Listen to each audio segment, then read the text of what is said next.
Hello and welcome to Hot Seat, a collaboration between Sky News and First News, the UK's national newspaper for young people. Hot Seat has already seen some of the country's most powerful men and women questioned by young people about the issues that matter to them. We've seen the Chancellor of the Exchequer refuse to take on a times table test, an Education Secretary defending a parent's right to a mild smack. And today, we are very pleased that the London Mayor, Boris Johnson, has agreed to take the hot seat. Welcome. Thank you, Anushka. Thank you. Now, let me tell you who you're up against. This is the Hot Seat panel. They've been drawn from First News readers and from Up Be Counted, Sky News campaign to get young people engaged in politics. We have Anna Chowdhury, Robert Ebner-Stadt, Charlotte Corrigan, Beatrice Bannister, Nathan Farrington and Sophia Hindmarsh. Now, before they get started, let's get Mr Johnson to introduce himself and explain just what is it that makes you so important to their lives. Well, it's an honour to be invited on this show. I'm Boris Johnson, I'm the Mayor of London, and I don't know, do any of you live in London? Okay, well, in that case, I run the buses and the tubes, which you have free transport on, by the way, and I have to look after the police and fire and housing and loads of stuff like that. So I'm responsible for the economic progress of London in all sorts of ways, trying to make sure that there are jobs. How about that? Will that Busy do? man. Yeah, that'll do. Okay, let's get started. First up is Anya. Would you like to become Prime Minister? And if so, what is the Boris factor? Straight in there. Good God. Well, I want David Cameron to be Prime Minister, and he's doing brilliantly, and I think he will be re-elected in a few weeks' time, because I think he's helped to turn the economy around in a very big way. Things are going very well for our country now. You'll see a lot of growth.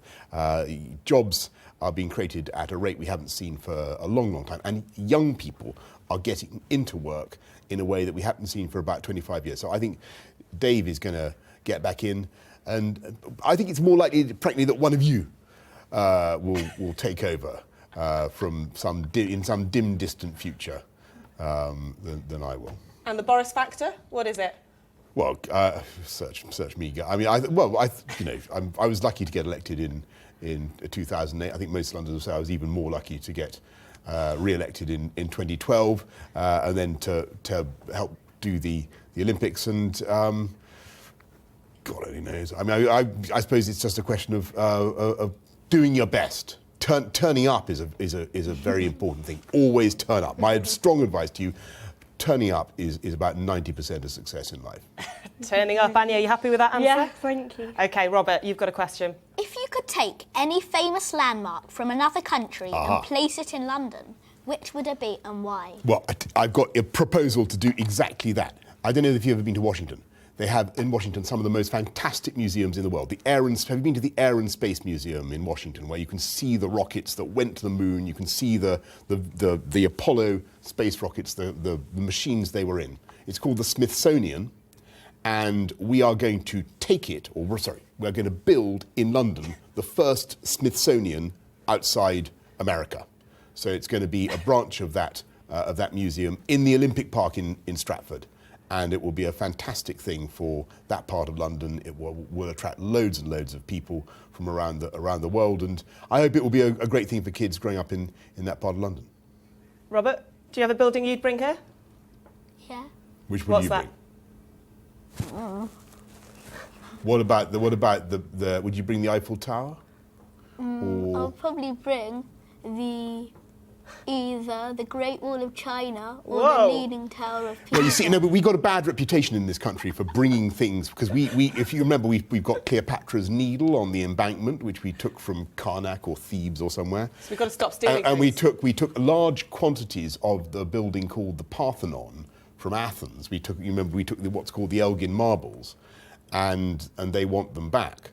So I think we're going to, and actually I don't want to give them back, but I don't want to take any more buildings from elsewhere just yet. Though I would point out, by the way, if you see what's happening now in Syria, where those deluded, demented guys are smashing those statues, it's quite a good thing that so many of them are in the British Museum rather than in Syria now. I'm just putting that out there. Charlotte, you're next. You fought with a Chinese dragon and you got stuck on a zip wire. Do you think you are interesting than Ed Miliband and David Cameron? And why do you think so many politicians are boring? Well, I want you to know that being stuck on the zip wire was actually far more painful than you can, and it lasted much longer than you think. It took ages to find a rope so that they could pull me towards the thing at the end. And this was during the Olympics, and I didn't have anybody. I didn't have anybody to help me, except that I had a bodyguard, which I don't normally have. But they decided it'd be so embarrassing if I came to grief during the Olympics that they gave me Tony Blair's ex-bodyguard, who's a very nice guy called Carl. And after I'd been stuck on the zip wire in some embarrassment and personal discomfiture for about 5 minutes, I said to Carl, "Is there anything you can do?" And he went like this, and he very slowly took out his mobile phone. He took a photograph of my rear end. That was what he did. So that was the most he achieved on that particular episode, anyway. So Carl was enjoying your discomfort, but you are missing part of the question. Are you more interesting than Ed Miliband and David Cameron? Look, I make no comment on the leader of the opposition who must fend for himself. But David Cameron is going to go forward to, I hope very much, go forward to victory in the next few weeks, and I think he's doing a very good job. And I think he's a very, very competent and expert leader of the country, and he's somebody who I think fills the job of Prime Minister very well. And I think he should continue to do that. So he's in an interesting way. In an interesting way. Great. We've also had a great response from young people. So let's take our first video question now, starting with Kira, who is Stand Up Be Counted contributor.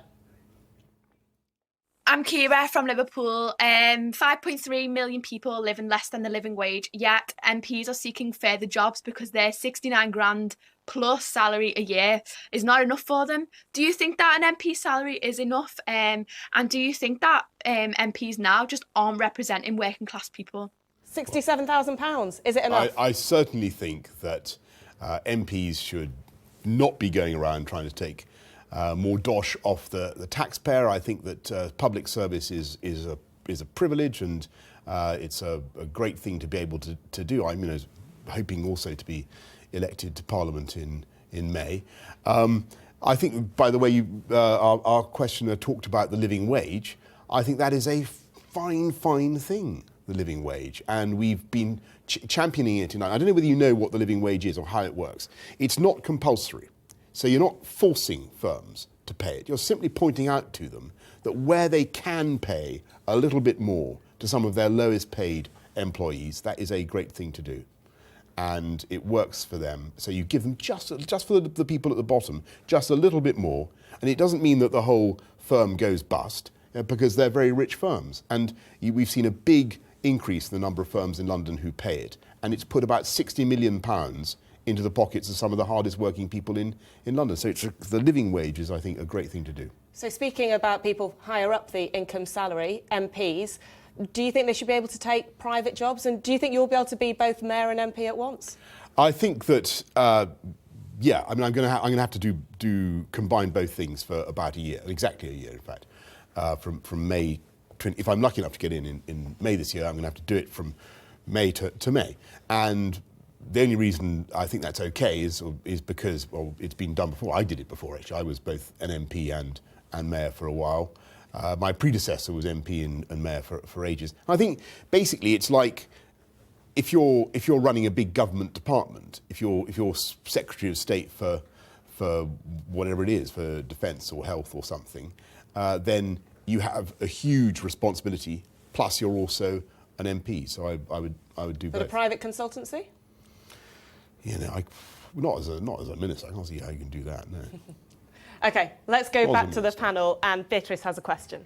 If you could change one thing about the world now, instantly, without having to pass it under any law, what would it be? I would change the thing where all these kids, these young people in London and in other places are getting sucked into this jihadi nonsense. I don't know whether you've seen what's happened with these young girls going from London schools, young men learning all this absolute rubbish. It's nothing to do with Islam properly understood.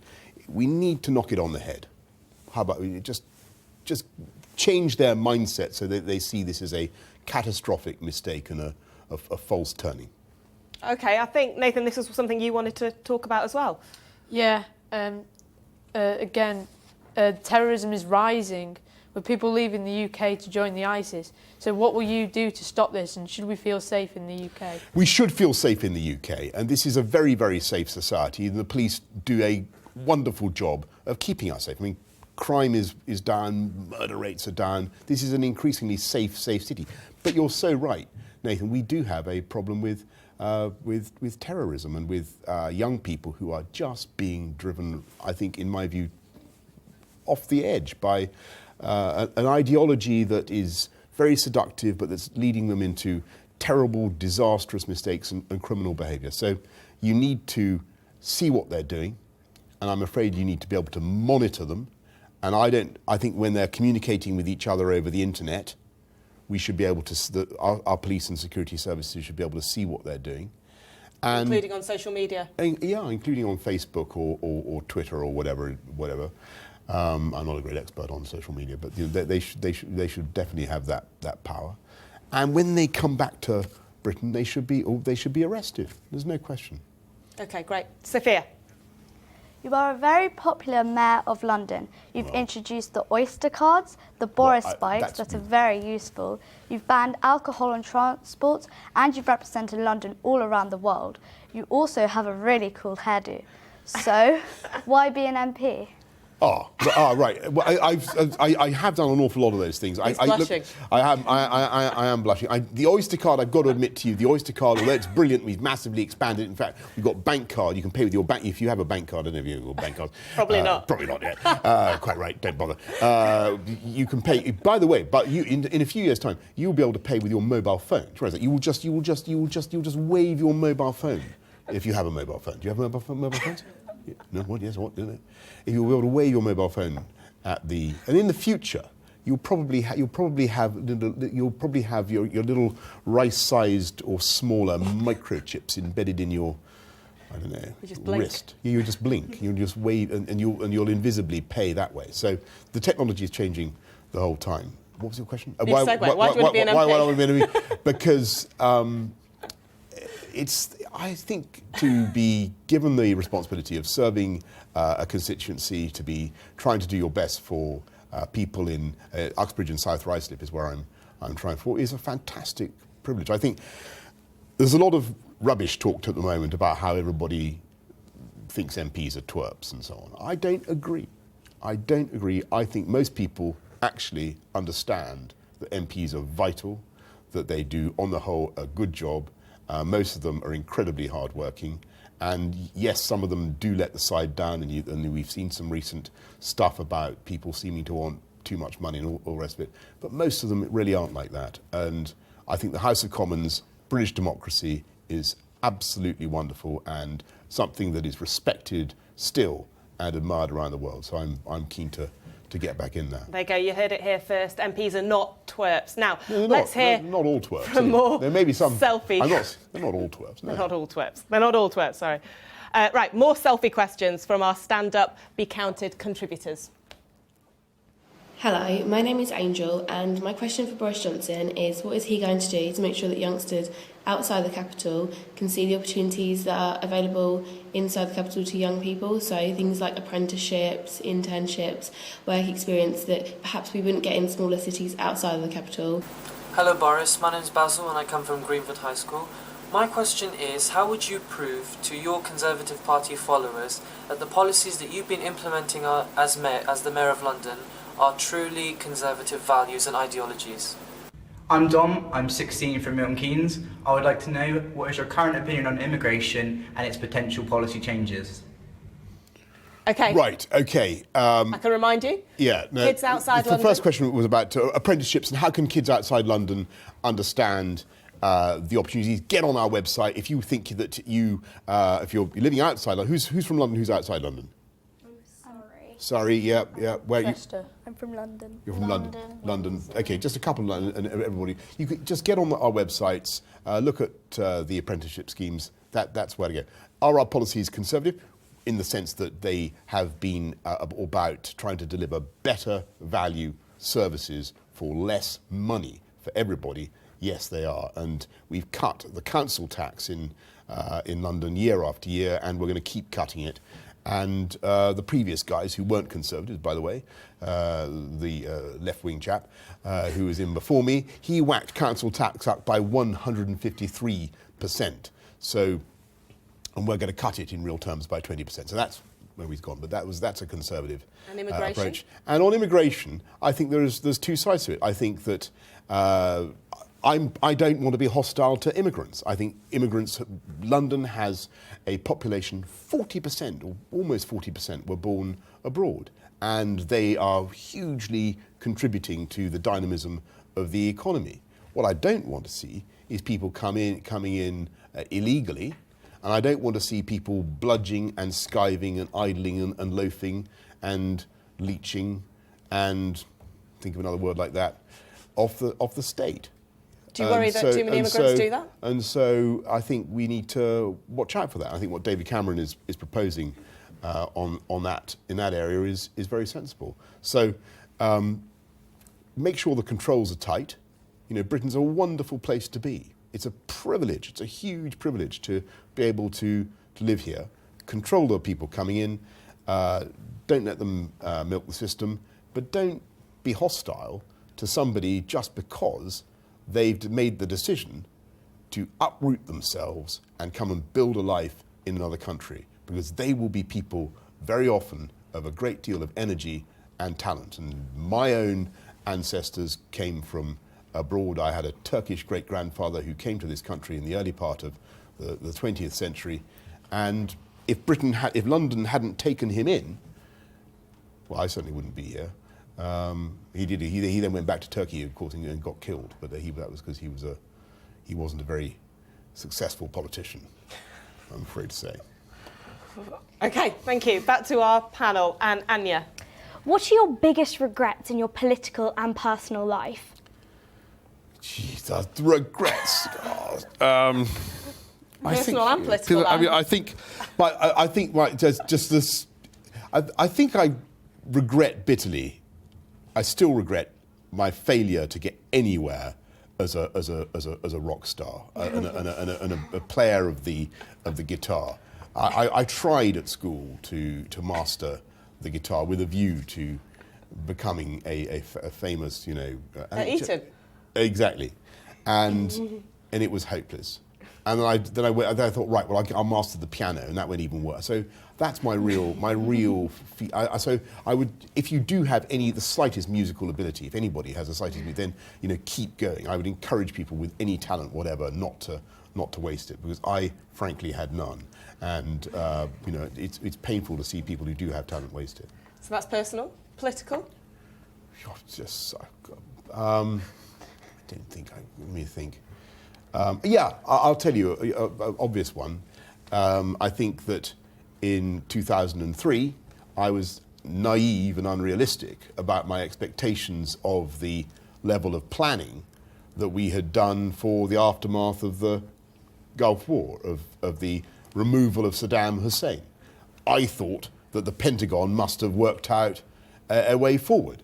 I thought that actually, if we were going to kick this tyrant out, we had worked out a way in which a new government would come in, a new society would be organised, and how power would be transferred. The tragedy was there was no transfer of power to anybody. It was more or less anarchic, and it was one of the reasons we've now got the shambles in Iraq and Syria that you see today. So I certainly regret that. Okay, thank you. Robert. Do you have a crush on any celebrities? If so, who? I think that's a really difficult. I mean, you're bowling these right on middle stump here. I have to be very careful what I say here. I've got to be very. I have. Let me think. I have previously admitted to it's too embarrassing. It's too embarrassing. Oh, come on. No, Anushka, I can't. I'm taking the Fifth Amendment on this. If you did want Basil Brush, how about that? Basil Brush. If you did want to go on a date with Basil Brush, I think you might want to brush your hair. So here's a comb. Oh, thank you very much. There you go. Thank you very much. Thank you. I'm not going to comb it now, but thank you very much. But before you see Basil. All right, Charlotte, you're next. Do you agree with Ed Miliband that tuition fees should be cut? No, I don't. I don't agree with that policy. I think that what Labour are proposing would be absolutely disastrous for university finance. We've got some of the best universities in the world here in London, and 4 of the top 10 universities, they depend on being properly financed. The best people to contribute to the financing of those universities are the students who benefit from them. Over their lifetimes, graduates from universities will earn massively more than people who don't go to university. So I'd rather see them subsidise the universities than general taxpayers who don't benefit from that education. So I'm not a taker for that policy at all. Okay, fantastic. But you did, of course, benefit from free education yourself. I did, but you know that was at a time, Anushka, when a much smaller proportion of the population went to university. We've hugely expanded higher education provision in this country, rightly, because it's a great thing, but it needs to be paid for. Who's going to pay for it? Should it be everybody, including people on lots of people on very low incomes, or should it be the university graduates who are in a much stronger financial position as a result of their education? There you go, a left-wing defence of tuition fees. Beatrice? What sort of dad are you? Do you embarrass your children?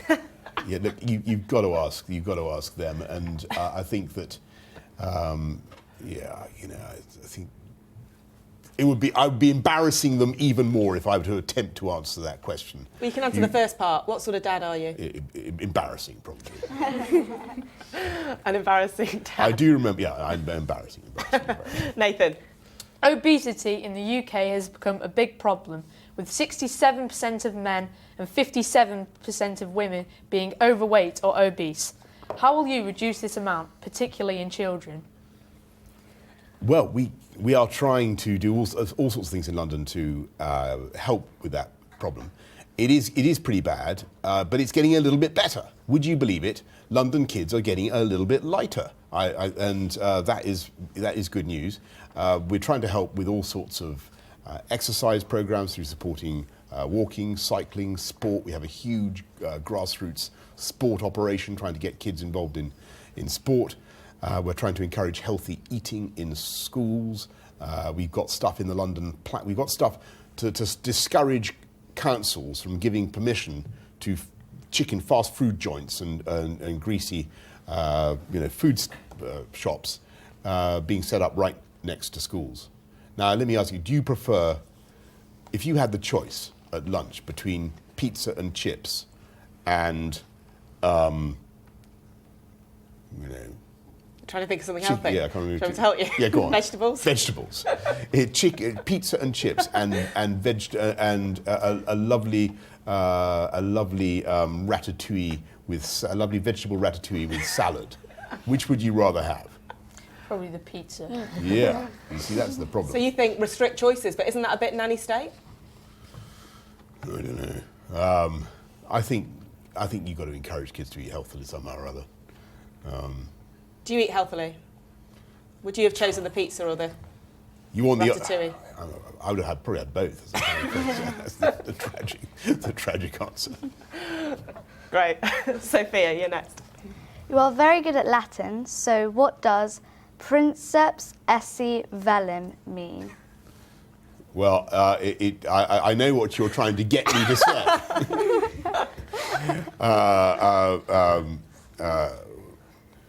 Volo David Cameronem esse principem. Oh, beautiful. What does that mean? I want David Cameron to be Prime Minister. There you go. Not forever. No, but for as long as it takes. Okay, you can tell us. What does it really mean? I think I want to be leader. Yeah. Clever little question there. Very good question, yeah. Right, quickly, last two, Nathan then Sophia. What makes you angry? I noticed that you went to the east coast of America. Were you given any gifts or souvenirs? What is the most unusual gift that you have ever been given? God, the most unusual gift. Let me think. You must have had a few. Yeah. No, absolutely. I'm just trying to think. I think when I was in the Gulf, they laid on a banquet for us, and I was asked we had to eat camel, which I thought was pretty. Have you ever eaten a camel? The answer is to start one bite at a time, basically, and it was. What does it taste like? It tastes rather good. It tastes rather like a mutton. It tastes like a big sheep. Yeah. A big sheep as opposed to a small sheep. Yeah. And what makes you angry? I think very, very little is the truth, except possibly being beaten at tennis or any other game by one of my brothers and sisters. But I don't get really angry. I don't want to encourage anybody to get angry. You know, we're just about losing a game. So you're not an angry man? No. No. I mean, if people, one thing I do object to. I don't have a. But when lorry drivers come up behind me and I'm just cycling innocently in the middle of I'm keeping to my side of the road, and they decide that because they're so big and their lorry is so powerful and they want to just clear me out of the road and they hoot aggressively, then I do see red a bit. I do, and I sometimes when the traffic lights, if I draw next to them, I will give them a piece of my mind. Do you? I do. Well, there you have it. Such as it is. Yeah, I do. Yeah. I'd love to see that. Thank you very much. That is it for this edition of Hot Seat. I would like to thank our panel and to all those who sent in their questions. And thanks, of course, to the London Mayor, Boris Johnson. Perhaps next time he's in the hot seat, he'll be an MP or maybe an even higher office. No, Let's see. Thank you.